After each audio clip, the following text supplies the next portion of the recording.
My wife divorced me the day I buried my dad, then brought her new boyfriend into our home and demanded half of my inheritance. The manila envelope hit our kitchen table with a sound that changed everything. Heather slid it toward me like she was dealing a final hand of cards, her new boyfriend Derek nodding beside her while some lawyer in a cheap suit shuffled papers. I stood there holding my dad's photo albums, still wearing the black suit from his funeral that morning. The kitchen smelled like the casserole our neighbor had brought over, food for grieving that would go cold and untouched. These are divorce papers. I've already filed them with the court. Heather's voice was flat, businesslike, like she was returning a defective appliance. No condolences, no acknowledgement that I'd just buried the man who raised me alone after my mom died when I was 12. You're serving me divorce papers on the day I get back from my father's funeral. I couldn't wait any longer. Your grief is too much drama for everyone involved. She gestured toward Derek like they were a team. I need to move on with my life. The lawyer started explaining community property laws and asset division procedures. Heather interrupted her to mention that she'd be seeking half of my inheritance from my dad, since we were still legally married when he passed away. It's only fair. I supported you through his illness. I deserve to be compensated for what I contributed to this relationship. I stared at this woman I'd shared a bed with for 7 years, who I trusted with my deepest fears about losing my dad. She was sitting in our kitchen with another man, talking about my father's death like it was a business opportunity. That's when I realized I'd never actually known her at all. The lawyer handed me a card and suggested I contact my own attorney within the next few days. Derek, this stranger sitting at my kitchen table, advised that if I wanted to make this process easier on everyone, I should consider agreeing to Heather's terms rather than fighting them in court. They left me sitting alone with divorce papers and the sound of my dad's voice in my head, asking me to take care of Heather and give her his love. The next morning I woke up in our guest bedroom, since Heather had apparently moved back into our house while I was at the funeral. She was making coffee in the kitchen like nothing had happened,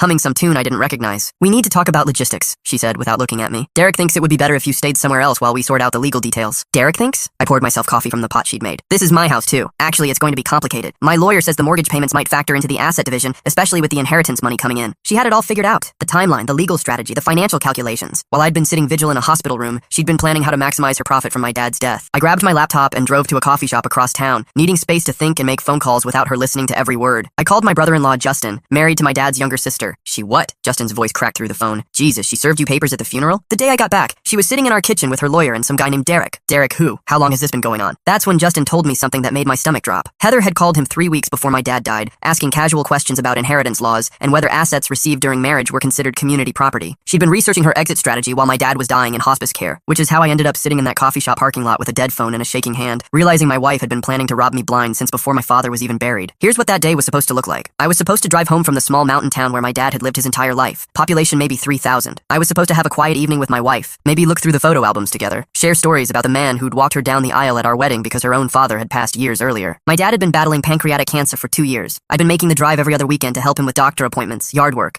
and just spend time together while we still could. The thing I should have paid attention to was her phone buzzing constantly during his last few weeks, messages she'd quickly silence or take to another room to answer. At first I figured she was dealing with work stress or coordinating with friends about emotional support during this difficult time. Looking back though, those text alerts had a different rhythm than work messages or casual conversations. They came at odd hours. They made her smile in ways that seemed disconnected from our situation. They pulled her attention away during conversations about funeral planning and estate details. But I was too focused on my dad to analyze Heather's texting patterns. Heather started going out more often with friends I'd never met around 6 months before my dad passed away. She'd come home late from mysterious events that never seemed to have concrete details. How was Jennifer's birthday party? I'd ask. Fine, just dinner and drinks. What restaurant? I don't remember the name. Someplace downtown. She'd been social during our 7 years of marriage, but this was different. Vague explanations, defensive reactions to basic questions, a sense that she was participating in a life I wasn't part of. Small amounts of money started disappearing from our joint savings account too. $50 here, $100 there, withdrawn at ATMs I didn't recognize in parts of town where neither of us worked or had friends. When I asked about it, she said she'd been getting cash for tips at the new salon she'd started going to, but the amounts didn't match her explanation, and the timing seemed random rather than monthly appointments. Heather also developed a sudden interest in my dad's health updates and financial situation. She'd ask detailed questions about his medical expenses, his insurance coverage, whether he'd updated his will recently. I'm just worried about how this is affecting our budget, she'd say when I commented on her curiosity. All these trips are adding up. Her questions felt more like intelligence gathering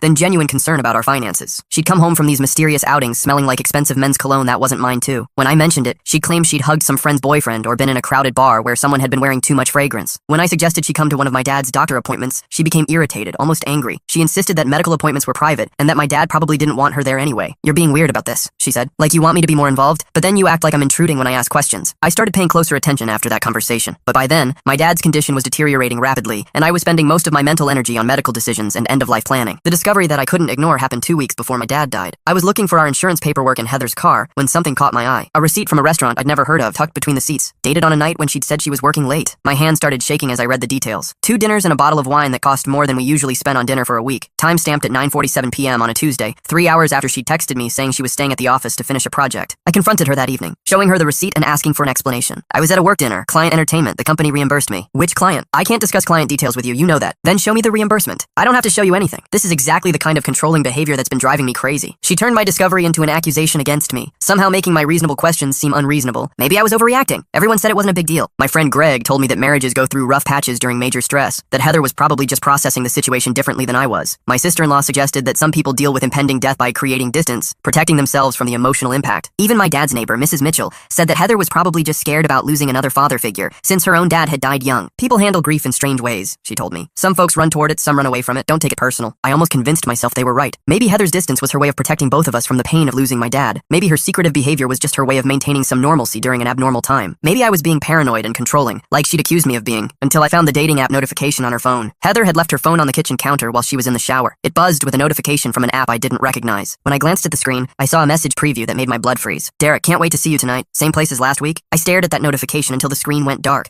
trying to convince myself there was some innocent explanation. Maybe Derek was a coworker. Maybe it was about a group event. Maybe I was misunderstanding the context. But I wasn't misunderstanding anything. When Heather came out of the bathroom, I handed her the phone without saying anything. She looked at the screen, saw that the notification had been viewed, and immediately went on the attack. You were going through my phone? It was sitting right there, the notification popped up. That's an invasion of privacy. I can't believe you'd violate my trust like that. Who's Derek? He's a friend from work. We're planning a surprise party for someone in my department. What kind of surprise party requires meeting at the same place as last week? I don't have to explain every detail of my social life to you. This paranoid jealousy is exactly why I need space to figure out what I want. Again, she'd flipped my legitimate concern into evidence of my character flaws, but this time I didn't back down. I waited until she left for one of her mysterious evening events. Then I did something I'd never done in 7 years of marriage. I logged into our cellular account online. What I found made me physically sick. Months of text messages and phone calls with Derek's number, starting in March and increasing in frequency through the summer. Hundreds of messages, some sent at midnight or later, others during work hours when she should have been focused on her job. I printed out 3 months of phone records and highlighted every interaction with Derek's number. The pattern was undeniable. This wasn't casual friendship or work collaboration. This was constant communication with someone who had become central to her daily life. The records also showed something that broke what was left of my heart. She'd been texting and calling Derek during my dad's final weeks, including the day he was admitted to hospice care and the night he died. While I was holding my father's hand as he took his last breath, she was sending messages to another man. I photographed the dating app notification before it could disappear, made copies of the phone records and stored them in a safe deposit box at our bank, started keeping a journal of her comings and goings, noting discrepancies between her stated plans and her actual behavior. But I needed more than phone records to prove what was really happening. The next test came when I called her office pretending to be a delivery driver with a package for her. The receptionist told me that Heather had left early that day for a dentist appointment, but Heather had texted me that she was working late and wouldn't be home until after 9. I drove to her office parking lot and confirmed that her car wasn't there. Then I drove to the restaurant where I'd found that expensive dinner receipt. When I pulled into the parking lot, my stomach dropped. Her car was parked right out front. Through the window, I saw her laughing over wine with a man I didn't recognize. Derek, presumably, while I thought she was stuck at work dealing with deadlines. I took photos of her car in the parking lot,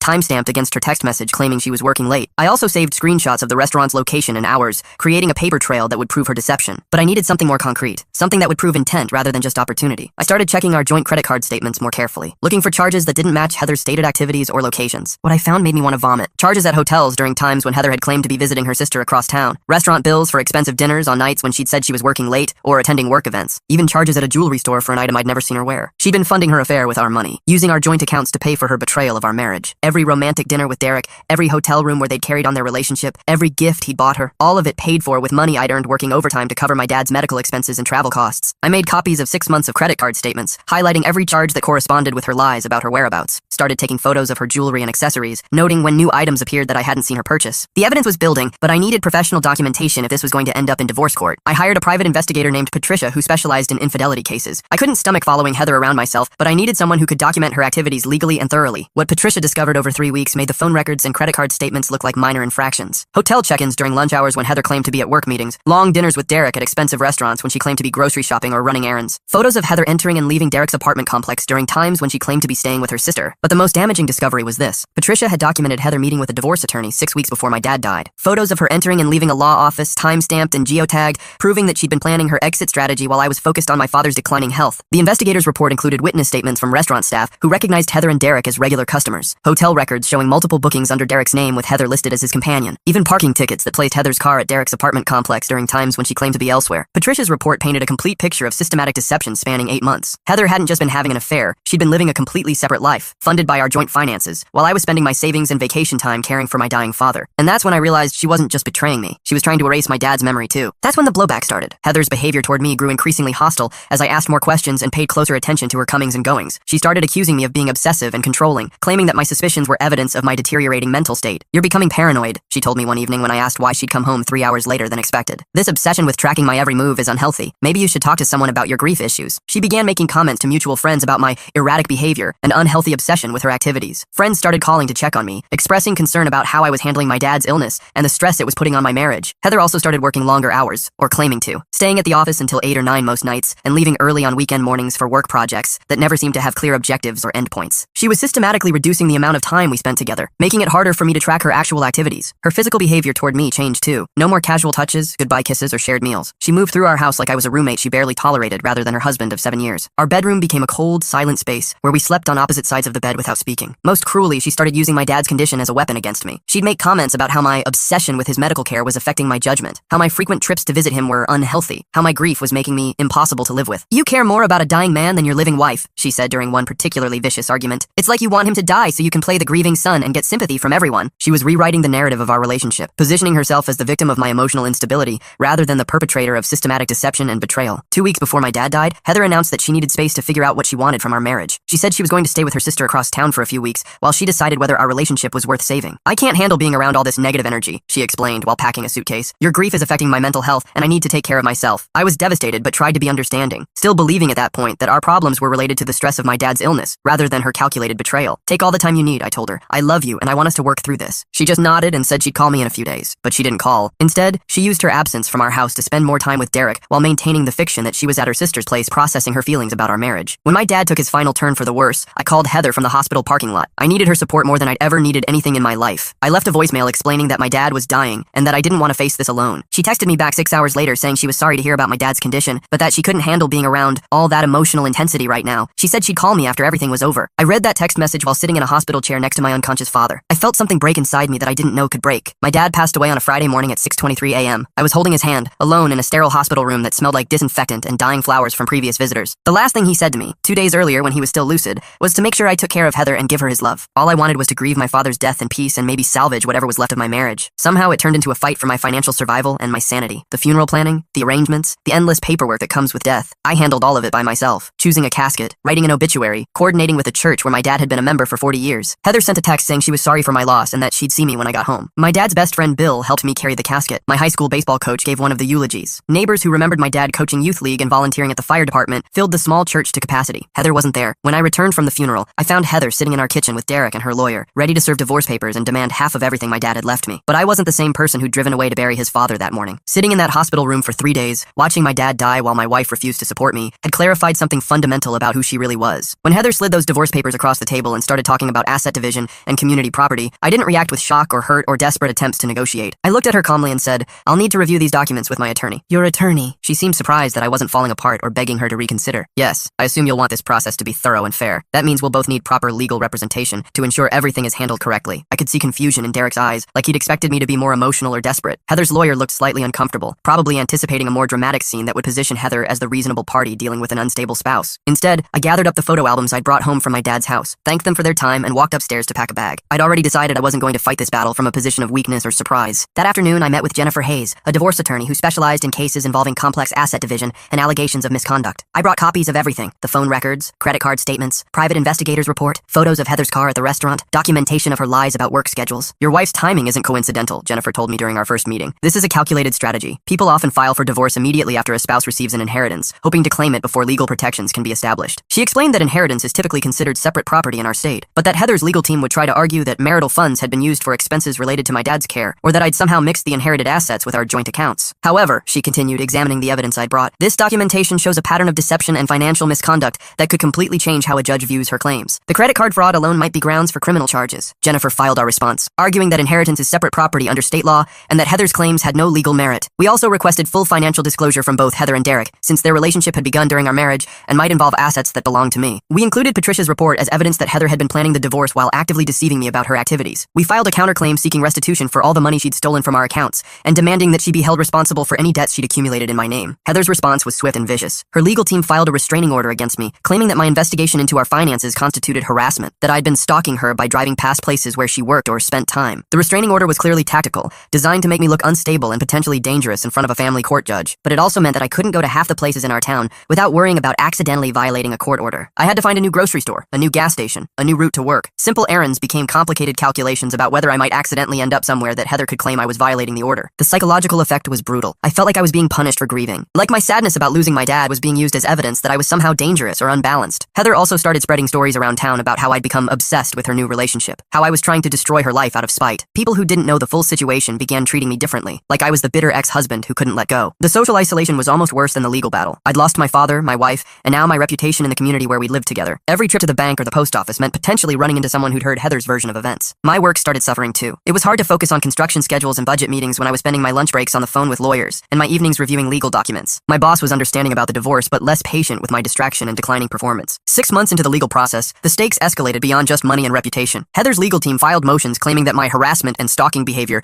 made me unfit to manage my father's estate. They argued that someone who would abuse the legal system to attack his ex-wife shouldn't be trusted with significant financial assets. If successful, this motion would have transferred control of my inheritance to a court-appointed trustee, effectively stealing my father's legacy through legal maneuvering. I made the decision to take a leave of absence from work and focus entirely on the case. I used some of my dad's life insurance money to cover my expenses and legal fees. It felt like I was dishonoring his memory, but it seemed like the only way to protect what he'd left me. The leave of absence also gave me time to focus completely on building our case. I spent weeks organizing documents, creating timelines, and working with Jennifer to prepare for depositions and court hearings. What we discovered during the discovery process shocked even Jennifer. Heather's bank records revealed that she'd been transferring money from our joint savings account to a personal account I didn't know existed. Small amounts at first, $50 or $100 at a time, but it had been going on for almost a year. She'd stolen nearly $4,000 from our shared finances while planning to leave me. Credit reports showed that she'd opened a credit card in my name without my knowledge, used it to buy gifts for Derek, expensive dinners, weekend hotel stays, even jewelry. She'd been funding her affair with my money and my credit, accumulating debt that I would be responsible for if we didn't fight it in court. Derek's financial records showed that he'd been paying for expensive vacations and gifts for Heather, including a weekend trip to wine country that had happened while my dad was in hospice care. She told me she was visiting her college roommate that weekend. But the most devastating discovery came when we found emails between Heather and her sister discussing her plans to leave me. Messages dated from more than 2 years earlier, long before my dad's diagnosis. Messages showing her complaining about our marriage and researching divorce lawyers. Her entire story about needing space to figure things out was a lie. About my grief being too much for her to handle. About not being able to support me through my dad's illness. All of it was fiction designed to position herself for a better divorce settlement. She hadn't left me because I was grieving. She'd been planning to leave me for years and had simply waited for the most advantageous moment to execute her plan. The text message evidence was even worse. Detailed conversations between Heather and Derek about waiting for the right time to file for divorce. Discussions about my dad's health and how his death might affect their timeline for going public with their relationship. In one message from 2 weeks before my dad passed, she'd written to Derek, "Once the old man dies, I'll have leverage to get a better settlement. Just need to wait for the money to clear." My dad wasn't even a name to her. He was the old man whose death represented a financial opportunity. We also discovered that Heather had been researching my father's assets and health condition online, using public records and social media to track his medical appointments and financial situation. She'd been planning her divorce strategy based on information about my dad's condition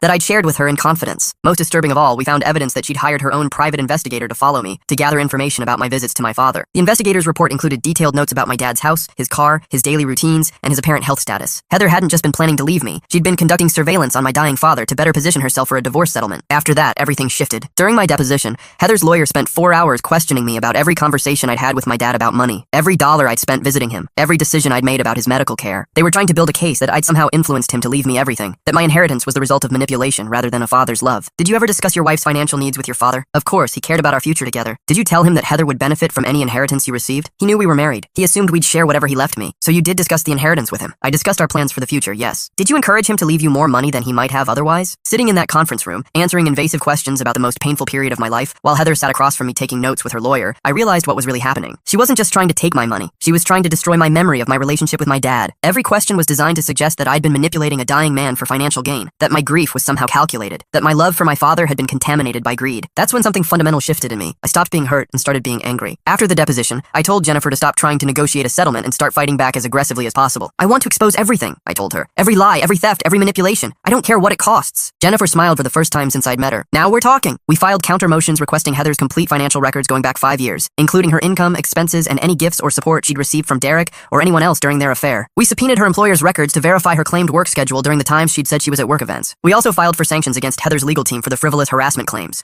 for attempting to use false allegations to gain advantage in the divorce proceedings. If she wanted to make this about money and dishonesty, we were going to expose exactly how dishonest she'd been about money. The counter-discovery process took 3 months and revealed a level of deception that shocked even Jennifer. Heather's employer confirmed that there had been no work events on most of the nights she'd claimed to be out for professional reasons. She'd been lying about her whereabouts for almost a year. We found evidence that Heather and Derek had been living together in his apartment for months, while she maintained the fiction of staying with her sister. Utility bills and lease agreements showed that she'd been listed as a resident at his address since 2 months before my dad died. Bank records revealed that Derek had been supporting Heather financially throughout their relationship, paying her car insurance, cell phone bills, and even contributing to her personal spending money. She'd been essentially married to him while still legally married to me, using his financial support to maintain her lifestyle while planning to take half of my inheritance. But the most damaging discovery was this. Heather had been in contact with multiple divorce attorneys over a period of 18 months, shopping around for the best strategy to maximize her settlement. Email correspondence showed detailed discussions about timing, asset protection, and strategies for portraying me as an unfit or unstable spouse. One attorney had advised her to document any instances of controlling behavior or emotional instability on my part, leading to her pattern of provoking arguments and then claiming I was becoming increasingly difficult to live with. Another attorney had suggested that she establish a pattern of being the primary income earner or household manager, which explained her sudden interest in taking over our finances and her claims that she'd been supporting me through my dad's illness. The final confrontation came during a settlement conference that the court had ordered before scheduling a trial. Heather, Derek, and her legal team sat on one side of a conference table, while Jennifer and I sat on the other. A mediator attempted to negotiate a resolution. Heather's lawyer opened by reiterating their position that she deserved half of my inheritance plus alimony and a portion of our joint assets. They claimed that her affair was irrelevant to the financial aspects of the divorce and that her planning ahead showed practical thinking rather than malicious intent. I looked directly at Heather for the first time in months. I'd like to know exactly what support you provided during my father's illness. I maintained our household while you were absent. I managed our finances and provided emotional stability during a difficult period. I slid a copy of her credit card statements across the table, highlighted the charges for hotels and restaurants during the weeks leading up to my dad's death. These are charges for hotel rooms and romantic dinners with Derek while I was in the hospital with my dying father. Can you explain how that constituted providing me with emotional stability? Her lawyer tried to object to my direct questioning, but the mediator allowed Heather to respond.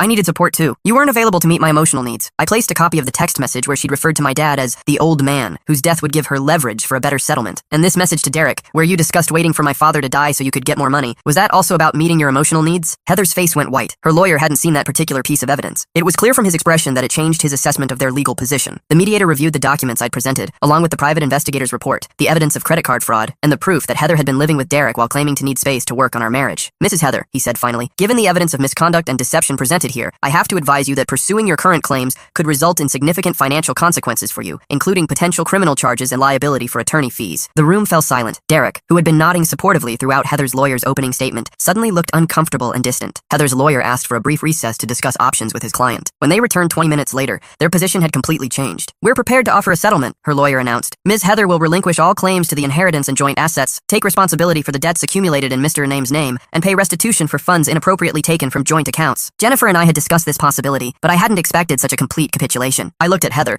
who was staring at her hands and refusing to make eye contact with anyone in the room. Additionally, her lawyer continued, Ms. Heather will agree to a permanent restraining order preventing her from contacting Mr. In name or interfering with his management of the inherited property. The mediator asked if I found these terms acceptable. I thought about my dad, about his letter asking me to take care of Heather and give her his love. I thought about the man who'd raised me to be fair and compassionate, even to people who didn't deserve it. Then I thought about Heather calling him the old man and planning to profit from his death. Any remaining sympathy disappeared completely. I accept those terms with one addition. I want a written admission that her claims about my behavior during the marriage were false, and that her allegations of harassment were made for strategic purposes rather than legitimate safety concerns. Heather's lawyer started to object, but Heather herself cut him off. Fine, I'll sign whatever you want. I just want this to be over. It didn't look like TV justice, but after 14 months of legal warfare, I finally had a resolution that felt fair. More than fair. It felt like vindication. Heather received no assets from our marriage, was ordered to pay back all the money she'd stolen plus interest, was required to cover my attorney fees. The credit card debt she'd accumulated in my name was transferred entirely to her responsibility. She was also ordered to stay away from me, my family, and my father's property for 5 years, which meant she couldn't attempt to contact me or interfere with my life in any way. Heather was ordered to pay me almost $60,000 in restitution and fees. She'd spent tens of thousands of dollars trying to steal my inheritance, and ended up worse off than if she'd simply filed for a straightforward no-fault divorce. Most importantly, my dad's final gift to me was completely protected. The house where I'd grown up, the savings he'd accumulated through decades of hard work, the life insurance policy he'd maintained so that I'd have security, all of it remained exactly where he'd intended it to go. But the real victory wasn't financial, it was emotional. Fighting back against Heather's manipulations had forced me to stop being a victim of her betrayal and start being an active participant in my own recovery. Instead of just absorbing her attacks, I'd learned to defend myself in the memory of my relationship with my dad. 6 months after the divorce was finalized, I made the decision to move back to my hometown and live in my dad's house. The suburban life that Heather and I had built together felt hollow now that I understood how little of it had been real. My dad's house needed significant work. New roof, updated plumbing, fresh paint throughout, but it felt like home in a way that nowhere else had since he'd died. I could walk through rooms full of memories of him, tend the garden he loved, sit on the porch where we'd had our last real conversation before he got too sick to talk much. I quit my project management job and started a small construction business, using skills my dad had taught me and connections I'd made over the years. Working with my hands, building things that would last, felt more meaningful than managing other people's projects for a corporate salary. Living in my hometown also meant I was closer to the friends and extended family who'd known my dad, who could share stories about him that helped keep his memory alive in ways that went beyond just missing him. Bill, my dad's best friend, became a regular dinner companion. He'd bring over groceries and we'd cook together, sharing stories about my dad's younger days that I'd never heard. Mrs. Mitchell would stop by with baked goods and updates on neighborhood gossip that my dad would have found amusing. I also started attending grief counseling, something I probably should have done immediately after my dad died but had been too distracted by the divorce to pursue. The therapist helped me separate my grief about losing my father from my anger about Heather's betrayal. They'd become tangled together in ways that made both harder to process. Grief and betrayal are different kinds of pain, she told me, but when they happen simultaneously, people often try to to resolve them both the same way. You can't fight your way through grief the way you fought through your divorce. Learning to grieve properly, without the complication of legal battles and financial stress, helped me understand how much my dad's death had actually affected me. The sadness I'd been avoiding while fighting Heather finally had space to exist without being weaponized against me. 8 months after moving back home, I met Lisa at a grief support group in the next town over. She'd lost her mother 2 years earlier to breast cancer and understood the complicated emotions that come with losing a parent to a long illness. She also understood why trust didn't come easily for me anymore. Her own divorce, finalized just before her mother's death, had taught her about people who see crisis as opportunity. Our relationship developed slowly, built on honesty about our respective damage and shared experience with loss. We'd meet for coffee after support group meetings, take long walks where we could talk without the pressure of romantic expectations. Gradually, we discovered that we enjoyed each other's company beyond just shared trauma. She never pressured me to get over what Heather had done or to move faster than felt comfortable. She'd been through her own version of betrayal during grief and knew that healing happens on its own timeline. The hardest part, she told me one evening as we sat on my dad's porch watching the sunset, was learning that some people's sympathy is really just curiosity. They want to hear about your pain, but they don't want to help you carry it. How do you tell the difference? The people who really care about you ask how you're doing today, not what happened back then. They're more interested in your recovery than in your story. Lisa asked about my recovery. She wanted to know what helped me sleep better, what made me laugh, what I was looking forward to. She treated my healing like something that mattered more than my history. 1 year after we met, I asked her to move in with me, not because I was lonely or trying to replace what I'd lost with Heather, but because I'd rediscovered what it felt like to be with someone who actually liked me as a person. We spent months planning how to blend our lives without rushing into anything that felt like repetition of past mistakes. She kept her own apartment for 6 months after officially moving in, just so we both knew she was choosing to be there rather than settling for convenience. 2 years after moving back home, I proposed to Lisa in my dad's garden, using my grandmother's ring that my dad had saved for me. It felt right to start this new chapter in the place where my dad had taught me about love and commitment and taking care of the people who matter to you. The wedding was small, held in the backyard where my dad had hosted every family barbecue and birthday party of my childhood. His absence was still painful, but his presence was everywhere. In the oak tree he'd planted when I was born, in the flower beds he'd tended for 30 years, in the stories that everyone shared about him. Bill walked Lisa down the aisle, since both our fathers were gone. Mrs. Mitchell made the wedding cake using my dad's favorite recipe for chocolate frosting. The local pastor who'd conducted my dad's funeral service performed our ceremony, connecting the end of one chapter with the beginning of another. Heather sent a card congratulating us on our marriage. I handed it to Lisa without opening it, and she threw it away without asking what it said. 3 years after the wedding, we had our first child, a daughter we named Grace after my dad's mother. As I held her in the hospital room, I thought about the kind of father I wanted to be, the kind of values I wanted to pass on to her. I thought about my dad, who'd raised me to believe that family meant showing up for each other no matter what, who'd worked 2 jobs to give me opportunities he'd never had, who'd faced his own death with dignity while worrying about whether he'd prepared me well enough for life without him. He'd prepared me better than either of us had realized. The hardest year of my life had taught me lessons about resilience, integrity, and the difference between people who love you and people who use you. Last month, I got a call from Jennifer. Heather was filing for bankruptcy and trying to discharge the restitution she owed me as part of our divorce settlement. She'd apparently spent the last few years living beyond her means with a series of boyfriends, accumulating debt that she couldn't repay. Jennifer asked if I wanted to fight the bankruptcy discharge, which would require more legal fees and time. I thought about it for about 10 seconds before telling her to let it go. I didn't need Heather's money. I had my dad's house, a business I'd built with my own hands, a marriage based on actual trust and communication. Most importantly, I'd learned to stop letting her have any power over my emotional well-being. Some nights, when I'm rocking Grace to sleep in the nursery I built in what used to be my childhood bedroom, I tell her about her grandfather and the lessons he taught me, about the importance of showing up for people you love, about the difference between temporary problems and permanent values. I tell her that someday, people might try to take advantage of her kindness or use her pain against her. That trust is precious precisely because it can be broken, and that the goal isn't to never get hurt, but to never let hurt turn you into someone you wouldn't respect. Most importantly, I tell her that the people who truly love you will be there during your worst moments, not planning how to profit from them. And on quiet evenings when Lisa is working late and Grace is sleeping peacefully, I sit on my dad's porch and think about how proud he would be of the life I've built from the ashes of the worst thing that ever happened to me. Heather thought she was taking everything when she served me those divorce papers on the day I buried my father. Instead, she'd given me the chance to discover that I was stronger than I'd ever imagined. The inheritance she tried so hard to steal was never really about money. It was about the values, the character, and the love that my father had spent 32 years building in me. And that was something no divorce lawyer could ever touch. Thanks for watching. Don't forget to subscribe, like, and drop your favorite part in the comments. See you in the next one.